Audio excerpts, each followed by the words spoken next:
Hey guys, Ryan here at Signature Edits, and inside this video I want to give you a really quick tip when it comes to actually editing and using radial and graduated filters inside of Lightroom.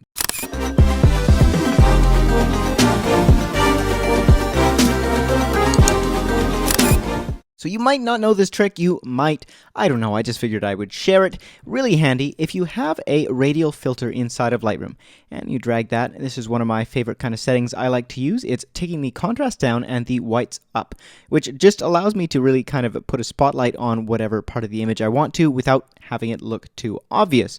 Now this is really nice, especially if I take my feather way up. I dial it in, and you really can't tell there's been an effect applied. However, sometimes you're not going to want to apply this to the entire portion of this radial filter. So that's where this brush tool comes in handy. So you hit brush over here, and then you'll see that now we have our Lightroom brush inside of our and outside of our radial filter. So we can brush as we would normally brush with an adjustment layer anywhere outside of where the filter already is. And likewise, by holding Alt, we can erase parts of the filter. And this is what's really, really handy. So let me show you. Let's press O on our keyboard. And pressing that O key will show us what areas of the image are being affected by our radial filter. And you can see because I've done some brushing already, we've got brushing all over the place. So let's delete this and start over.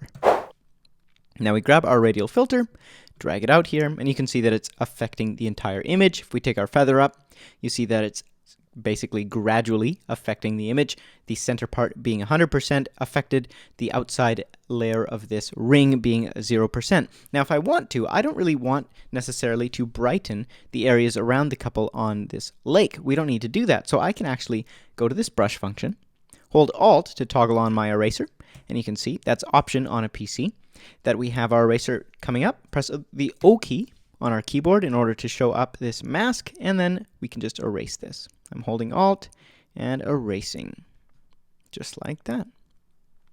So now we still have the benefit of the radial filter where things are gradually being affected from the outside to the inside, but we can also really dial in exactly what areas of the image we want to be affected, what we don't. We can even use the auto mask tool if I wanted to get really precise and erase everything except for this couple. And that will automatically look for lines of contrast, so you can see that it's going right up to the edge of her dress and stopping there. Perfect. So now we've applied that radial filter to basically just the sky and to their head. So we can take this and we can maybe take the highlights down. We can raise the whites a little bit. Here's before and after, just a little bit of a bump there.